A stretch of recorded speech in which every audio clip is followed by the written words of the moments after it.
सबको नमस्कार। पूरे देश भर में कोरोना बहुत तेज़ी से बढ़ रहा है। दिल्ली में भी पिछले कुछ दिनों से, पिछले 10 से 15 दिन में इतनी तेज़ी से कोरोना बढ़ा है। दिल्ली में ये चौथी वेव है। इसके पहले 3 वेव्स दिल्ली के अंदर आ चुकी है और हम सब दिल्ली वासियों ने मिलके उसका बड़े अच्छे से मुकाबला किया और वो ठीक हो गया। अब ये चौथी वेव आई है जो बेहद ख़तरनाक है, बहुत तेज़ी से बढ़ रहा है। इतना तेज़ी से बढ़ रहा है कि बहुत सारे लोगों की समझ के बाहर है। जैसे कुछ दिन पहले तक, मिड मार्च तक लगभग 200 से भी कम केस प्रतिदिन आने चालू हो गए थे, इतना कम हो गया था।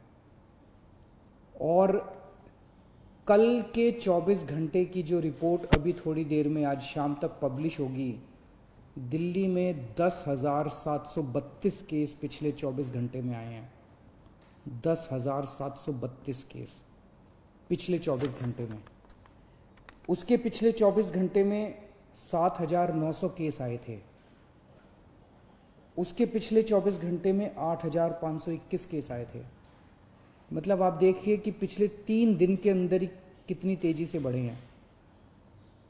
पहले 2 दिन लगभग 8 साढ़े 8 हज़ार केस थे और कल 24 घंटे में 10,732 केसेस आए हैं। इसके ऊपर स्थिति बेहद चिंताजनक है, इसमें कोई दो राय नहीं है। लेकिन आपकी सरकार पूरी तरह से स्थिति पे नज़र रखे हुए, मैं स्वयं इसके ऊपर नज़र रखे हुए हूँ और जो भी करने की ज़रूरत है हम वो सब कर रहे हैं, सबका सहयोग ले रहे हैं। इस वक्त हम मोटे मोटे तौर पे 3 स्तर पे काम कर रहे हैं। एक है कि किस तरह से कोरोना को फैलने से रोका जाए। इसमें खास तौर से सरकार अकेले बहुत कुछ नहीं कर पाएगी। दिल्ली वासियों को, आपको सबको इसमें सहयोग देना पड़ेगा। आपने पहले भी बहुत सहयोग दिया, हर बार सहयोग दिया। हर बार जब भी वेव आई, दिल्ली के लोगों ने बढ़ चढ़ के सहयोग दिया, किसी और के लिए नहीं। हमें अपने लिए, अपने स्वास्थ्य के लिए, अपने परिवार के लिए बढ़ चढ़ के कोरोना के सभी प्रोटोकॉल्स फॉलो करने पड़ेंगे। अपनी सेहत अपने हाथ है। अगर हम, अपनी सुरक्षा अपने हाथ है। जो 3 चीज़ें बार बार बोलते हैं, मास्क पहन के रखिए, सोशल डिस्टेंसिंग कीजिए और बार बार हाथ धोते रहिए। इसमें एक चीज़ और ऐड कर लो कि घर से तभी बाहर निकलेंगे जब बहुत ज़रूरी होगा। कुछ दिन की बात है, मुझे पूरी उम्मीद है जैसे पिछली 3 वेव चली गई वैसे ये चौथी वेव भी चली जाएगी। तो अभी फ़िलहाल ज़्यादा से ज़्यादा कोशिश करें कि घर पे ही रहें, घर से बाहर तभी निकलें जब बहुत ज़रूरी हो।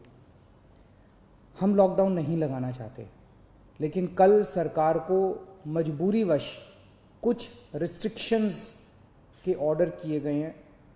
जैसे बसों में अब 50% लोग बैठ सकेंगे, मेट्रो में 50% की ऑक्यूपेंसी हो सकती है, बार्स रेस्टोरेंट्स के अंदर 50% की ऑक्यूपेंसी। इस तरह से कुछ कई सारे रिस्ट्रिक्शंस कल लगाए गए हैं।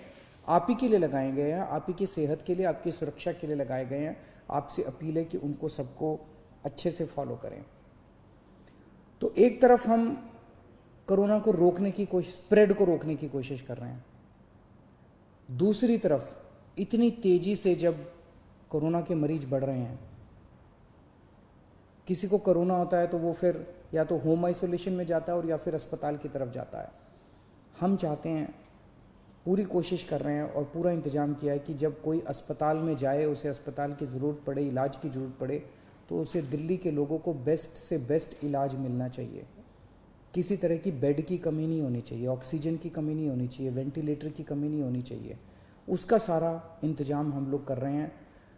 नवंबर के महीने में हम एक पीक देख चुके हैं। नवंबर के महीने में जो पीक आई थी वो 8,500 केसेस की थी। आज हम ऑलरेडी 10,700 केसेस क्रॉस कर चुके हैं। तो ये नवंबर से भी ज़्यादा खतरनाक इस वक्त की पीक है। तो हॉस्पिटल, कल मैं LNJP हॉस्पिटल गया था उसका मुआयना करने के लिए। सभी डॉक्टर्स से, नर्सेस से बात हुई, वहाँ का सारा जायज़ा लिया। मैं पूरे दिल्ली वासियों की तरफ से अपने डॉक्टर्स को, नर्सेज को, पैरामेडिक स्टाफ को, सबको हाथ जोड़ के सैल्यूट करना चाहता हूँ, धन्यवाद देना चाहता हूँ कि पिछले 1 साल से लगे हुए हैं वो लोग। उन्होंने अभी भी पूरी तन्मयता के साथ वो लोग लगे हुए हैं। कल उनसे सबसे बात की। हम पूरी तरीके से हॉस्पिटल मैनेजमेंट के ऊपर ध्यान दे रहे हैं। कुछ लोगों के मेरे पास मैसेजेस आए पिछले कुछ दिनों के अंदर कि सर हम इस अस्पताल में गए, इधर बेड नहीं मिल रहा, उसमें गए, उसमें बेड नहीं मिल रहा। वो ऐप जो हमने हॉस्पिटल बेड्स का जारी किया था कुछ महीने पहले, पिछली जो पहली वेव आई थी जून के महीने में, 6 महीने पहले, वो ऐप आज भी काम कर रहा है। तो अगर आपको अस्पताल की ज़रूरत है, अगर आपको कोरोना हो गया, अस्पताल जाने की ज़रूरत है, तो किस अस्पताल में बेड अवेलेबल है वो आप अपने ऐप से देख लीजिए। ऐप, सारे लोग ऐप डाउनलोड कर लो और उस ऐप से आप लोग देख लीजिए कि किस अस्पताल में बेड की ज़रूरत है और कहाँ। तो सीधे मरीज को उधर ही लेके जाओ, एक अस्पताल से दूसरे अस्पताल में जाने की जरूरत नहीं है, पहली चीज़। दूसरी चीज़,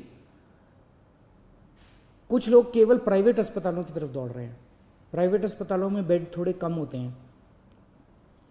अब दिल्ली के अंदर पिछले 5 साल में आपकी सरकार ने मिलकर दिल्ली के सरकारी अस्पतालों को बहुत शानदार कर दिया है। दिल्ली के सरकारी अस्पतालों में बहुत अच्छा इलाज हो रहा है। पैसे वाले लोग भी दिल्ली के सरकारी अस्पतालों में जा रहे हैं। मेरी आप लोगों से निवेदन है कि सब लोग प्राइवेट अस्पतालों की तरफ मत दौड़िए। सरकारी अस्पतालों में जाएंगे, वहाँ भी आपको अच्छा इलाज मिलेगा। सरकारी अस्पतालों में भी आप जा सकते हैं। अगर आपका ऐप दिखाता है कि सरकारी अस्पताल में बेड खाली है तो सरकारी अस्पताल में जाइए, लेकिन अस्पताल में तभी जाइए जब आपको ज़रूरत हो। अगर सब लोग अस्पतालों की तरफ दौड़ने लग गए, अस्पताल कम पड़ जाएंगे। अगर सब लोग अस्पतालों की तरफ दौड़ने लग गए, बेड कम पड़ जाएंगे, आईसीयू कम पड़ जाएंगे, वेंटिलेटर कम पड़ जाएंगे। तो अगर आपको अस्पताल की ज़रूरत है तभी अस्पताल में जाइए, वरना होम आइसोलेशन में रहिए। अस्पताल के बेड केवल सीरियस मरीजों के लिए रहने दीजिए। अगर आप एसिम्प्टोमेटिक हैं, अगर आपको सिंपल सिम्टम्स है, ज़्यादा बीमारी नहीं है, और अगर आप अस्पताल चले गए तो आपने एक बेड ऑक्यूपाई कर लिया जबकि आपका घर पे इलाज हो सकता था। और अगर कोई सीरियस मरीज आता है अस्पताल के अंदर, उसको बेड नहीं मिलेगा, उसको बाहर वेट करनी पड़ेगी, उसकी मौत हो सकती है, सीरियस मरीज की मौत हो सकती है, उसको अस्पताल की ज़रूरत है। इसलिए मेरी हाथ जोड़ के सबसे विनती है कि कई लोग मैंने देखा वो कहते हैं जी मैं तो अस्पताल जाके एडमिट हो जाता हूँ, घर में दूसरों का ना हो जाए। घर के अंदर होम आइसोलेशन कीजिए, हमारी टीम आपके घर आएगी, आपको सारा गाइडलाइंस वगैरह सब बता देगी, ऑक्सीमीटर दे के जाएगी, आपको बता देगी कैसे होम आइसोलेशन करना है, आपके साथ हम संपर्क में रहेंगे। दिल्ली के अंदर दुनिया का सबसे बेहतरीन होम आइसोलेशन का प्रोग्राम चल रहा है, उसका फ़ायदा उठाइए आप। तो इसमें आप सब लोगों की मेरे को सहयोग की ज़रूरत है कि जब तक अस्पताल में जाने की ज़रूरत ना हो, अस्पताल मत जाइए। अस्पताल के बेड सीरियस मरीजों के लिए खाली रखिए, ये सबसे ज़रूरी है इस टाइम। अपने को हॉस्पिटल मैनेजमेंट सबसे ज़रूरी है। दुनिया भर के अंदर मैंने देखा है किस तरह से अस्पताल कम पड़ जाते हैं। इतनी तेज़ी से फैलने वाली बीमारी है कि अस्पताल अगर कम पड़ गए तो फिर बड़ी दिक्कत हो जाएगी। मैंने पहले भी कहा था लॉकडाउन के लिए कि लॉकडाउन के पक्ष में मैं नहीं हूँ। मुझे लगता है कि लॉकडाउन कोरोना से जूझने का समाधान नहीं है। लॉकडाउन किसी भी सरकार को तब लगाना चाहिए जब उसकी अस्पतालों की व्यवस्था कोलैप्स कर जाए और उसको ज़रूरत हो कि लॉकडाउन से कोरोना की गति धीमी हो जाती है। अभी अस्पताल की व्यवस्था हमारे कंट्रोल में है, आपका सहयोग चाहिए। अगर आपका सहयोग मिलता रहा और अस्पताल की व्यवस्था काबू में रही, हमें दिल्ली में लॉकडाउन लगाने की ज़रूरत नहीं पड़ेगी। लेकिन अगर अस्पतालों के अंदर बेड्स की कमी होने लगी और अगर अस्पतालों के अंदर बेड्स नहीं मिलने लगे तो कहीं ऐसा ना हो कि दिल्ली में लॉकडाउन लगाना पड़े। हम दिल्ली में लॉकडाउन लगाना नहीं चाहते, आपका सहयोग चाहिए। और तीसरी चीज़, एक हम कर रहे हैं कि स्प्रेड नहीं होना चाहिए, दूसरा हॉस्पिटल मैनेजमेंट, और तीसरा वैक्सीनेशन। आज एक बहुत अजीब विरोधाभास है। कोरोना की दवाई आ गई है, वैक्सीन आ गया है, और उसके बावजूद कोरोना इतनी तेज़ी से फैल रहा है। हमें कोरोना को हराने के लिए कोरोना से ज़्यादा स्पीड पे वैक्सीनेशन करना चाहिए था। जिस तेज़ी से कोरोना फैल रहा है उससे ज़्यादा बड़ी स्पीड से अगर हम वैक्सीनेशन कर देते, हम कोरोना को काबू कर सकते थे। हमारी कोरोना की गति बहुत धीमी है। मैंने केंद्र सरकार से कई बार हाथ जोड़ के निवेदन किया है, केंद्र सरकार को चिट्ठी भी लिखी है, प्रधानमंत्री जी को भी चिट्ठी लिखी है कि ये जितने रिस्ट्रिक्शन लगा रखे हैं वैक्सीनेशन के ऊपर, सब रिस्ट्रिक्शन हटा दीजिए। अभी तो ऐसी ज़रूरत है कि सरकार, हमारी सरकार तैयार है, दिल्ली सरकार तैयार है, हम घर घर जाके कोरोना की वैक्सीन लगाने को तैयार हैं। हमारे स्टाफ जो है वो घर घर जाके वैक्सीनेशन लगाने को तैयार है। 2 महीने 3 महीने के अंदर, मैं अभी मुख्यमंत्रियों की जब बैठक हुई उसमें और भी 2-3 मुख्यमंत्रियों ने कहा कि हम 3 महीने के अंदर पूरे अपने राज्य को कोरोना की वैक्सीन लगा देंगे, आप ये रिस्ट्रिक्शंस हटा दीजिए, 45 साल से ऊपर वालों को लगेगी। दिल्ली के अंदर जो मेरा डेटा है वो ये दिखाता है कि 65% मरीज दिल्ली के अंदर जो अब कोरोना के आ रहे हैं वो 35 साल से कम उम्र के हैं। तो अगर 65% मरीज 35 साल से कम उम्र के हैं तो कोरोना रुकेगा कैसे? कोरोना की साइकिल कैसे टूटेगी? वो तो तभी टूटेगी ना जब वैक्सीनेशन लगेगा। तो मेरी केंद्र सरकार से निवेदन है, केंद्र सरकार ने बहुत रिस्ट्रिक्शन लगा रखे हैं कि सेंटर नहीं खोल सकते, ज़्यादा सेंटर नहीं खोल सकते, इस उम्र से कम लोगों को नहीं दे सकते। अभी तो हमें लार्ज स्केल के ऊपर, युद्ध स्तर के ऊपर सारी मशीनरी हमें वैक्सीनेशन के ऊपर लगा देनी चाहिए।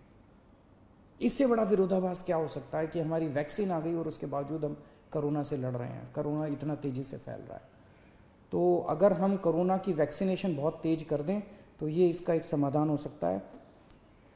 कुछ लोगों के मन में, जैसे अभी पूरे देश भर से रिपोर्ट आई, एक अस्पताल में 37 डॉक्टर्स जिन लोगों को वैक्सीन लगी थी, दोनों डोज लगी थी, उनको भी कोरोना हो गया। एक और उत्तर प्रदेश से एक अस्पताल से रिपोर्ट आई, एक महाराष्ट्र से एक अस्पताल से, कि कई सारे ऐसे लोग हैं जहाँ पे जिन लोगों ने दोनों डोज ले ली उसके बावजूद भी कोरोना हो रहा है। तो लोग पूछ रहे हैं कि यार ये वैक्सीन लगाने से कोई फ़ायदा है? तो मैंने कई एक्सपर्ट से बात की, कई डॉक्टर से बात की, उन सब का ये कहना है कि वैक्सीन लगाने से आपको सीरियस बीमारी नहीं होती, कोरोना दोबारा हो सकता है। वैक्सीन लगाने के बावजूद भी आपको मास्क पहनना चाहिए, सारी प्रिकॉशन लेनी चाहिए, लेकिन कोरोना फिर भी हो सकता है, लेकिन वो कोरोना सीरियस नहीं होगा, आपकी डेथ नहीं होगी, आपको हो सकता है आईसीयू में जाने की जरूरत ना पड़े, कोरोना की सीरियसनेस काफ़ी कम हो जाएगी। इसीलिए वैक्सीन का फ़ायदा है।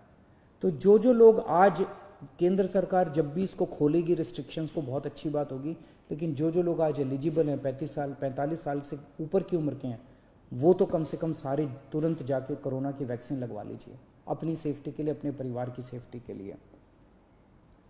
हमने टेस्ट्स दिल्ली में बहुत ज़्यादा बढ़ा दिए हैं। पिछले कुछ दिनों पहले तक 80-85 हज़ार टेस्ट डेली हो रहे थे और पिछले कुछ दिनों से 1,10,000 टेस्ट डेली हो रहे हैं। रात दिन पूरा स्टाफ, पूरे ऑफिसर्स काम करने में लगे हुए हैं और आपकी सेहत के लिए जो भी ज़रूरत पड़ेगी हम सभी करेंगे। मेरी सभी पॉलिटिकल पार्टीज से निवेदन है, अपील है, आइए सब मिलके काम करते हैं। ये वक्त राजनीति करने का नहीं है, ये वक्त एक दूसरे के ऊपर फिंगर पॉइंटिंग का नहीं है, ये वक्त एक दूसरे के ऊपर छीटाकशी करने का नहीं है, बाद में कर लेंगे राजनीति। सब मिलके अभी तो अब दिल्ली वासियों की सेवा करते हैं और मैं सभी लोगों से अपील करता हूँ, पिछली बार आप सबने सहयोग किया था, हम केंद्र सरकार से पूरा सहयोग ले रहे हैं। मैं सभी डॉक्टर्स से अपील करता हूँ, सभी डॉक्टर्स की एनजीओ से अपील करता हूँ, सभी धार्मिक संस्थानों से मैं हाथ जोड़ के अपील करता हूँ, सभी सामाजिक संस्थानों से, एनजीओ से अपील करता हूँ कि ये चौथी वेव बेहद खतरनाक है। इंसानियत के लिए हम सब लोग फिर से एक साथ वापस एक साथ जुड़ें और इस चौथी वेव का सामना करें। कुछ लोग कहते हैं, जब मैं उनको कहता हूँ कि मास्क क्यों नहीं पहना हुआ, कहते हैं सर 1 साल हो गया, अब थक गए हैं। अब ये सोचो, वो डॉक्टर जो 1 साल से और नर्स और जो पैरामेडिक स्टाफ 1 साल से अस्पताल के अंदर रात दिन 24 घंटे आपका इलाज कर रहा है, वो नहीं थका? वो तो आपसे ज़्यादा थक गया है। अगर वो 24 घंटे पिछले 1 साल से काम कर सकता है, अपनी ज़िंदगी दांव पे लगा के कर सकता है, तो आप कम से कम मास्क तो पहन ही सकते हैं। और ये थकने से तो आप ही की ज़िंदगी खतरे में पड़ती है। ये थकना अलाउड नहीं है अपने लिए। तो मैं फिर से आप सबसे यही अपील करूंगा कि बड़ा कठिन दौर है और सब लोग, मैं समझता हूँ कुछ दिन की बात है, कुछ दिन के अंदर जैसे पिछले 3 पीक दिल्ली वासियों ने जम के इसको ठीक किया था, इस बार भी सब मिलके चौथी पीक का मुकाबला करेंगे। बहुत बहुत शुक्रिया।